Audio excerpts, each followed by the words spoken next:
comment allez-vous? Très bien, les amis. Et vous autres, comment allez-vous? Très bien aussi. Ah, aujourd'hui, Leonardo, tu t'ajoutes à Rosalina? Super, bienvenue. Monseigneur, comme vous avez vécu sur une ferme, pouvez-vous nous parler de ce que fait un berger? Bon, d'abord, un berger, c'est celui qui s'occupe là, des brebis, qui prend soin des brebis. Et puis, il passe tout son temps, spécialement toute la journée, avec les brebis. Alors, le matin, tôt le matin, il sort les brebis de l'enclos, à l'extérieur, et puis là, il les amène dans les champs pour trouver de la bonne nourriture, la meilleure nourriture, parce que les brebis, ils aiment ça, avoir de l'herbe fraîche, qu'on appelle, hein, de la bonne nourriture. Puis aussi, trouver des points d'eau pour qu'ils puissent boire. Et puis, quand c'est possible, avoir un peu d'ombrage. Mais au temps pays de Jésus, il n'y avait pas d'arbres. Et puis aussi, les préserver des loups. Alors, c'est ça que fait le bon berger. Puis comme il passe toute la journée avec les brebis, bien, il apprend à les connaître. Il les connaît chacune, il connaît leur manie. Puis il y a un nom, il appelle chacune par son nom. Et c'est comme ça que quand il marche devant elles, ben, puis, ou qu'ils s'éloignent, ils peuvent même les appeler par leur nom.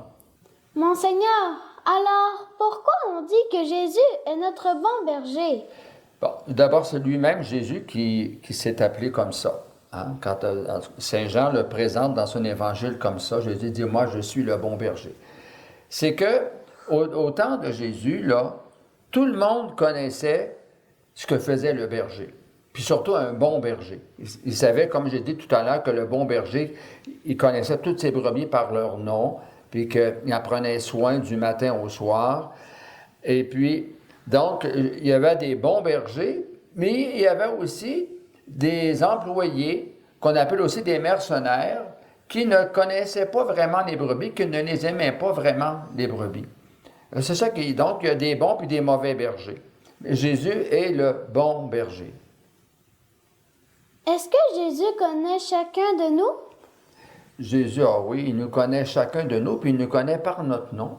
Comme par exemple, toi, ben, c'est Leonardo, Rosalina, hein? Et moi, Gilles, et puis ton papa, Enrique. Alors, il nous connaît tous par notre nom, puis chacun de nous, on est important pour lui. Hein? Il nous aime d'un amour qui est propre à chacune et chacun de nous. Le bon berger conduit ses brebis vers la bonne nourriture. Jésus, lui, où il nous conduit? Bon, Jésus, il nous conduit sur les chemins, il nous indique les chemins qui vont nous donner du bonheur, des chemins qui vont nous rendre heureux dans la vie. Hein? Et puis, donc, ces chemins-là, on les trouve où? Dans sa parole. Jésus nous fait connaître sa parole, puis il nous a laissé sa parole, qui est une parole de lumière, qui nous éclaire, qui nous guide. En lisant sa parole, eh bien, on a ce qu'on a besoin pour guider notre vie, pour faire des bons choix. C'est important dans la vie de faire des bons choix. C'est ça que Jésus souhaite pour nous, parce qu'il nous veut heureux. Merci beaucoup, Monseigneur, d'avoir pris ce temps avec nous.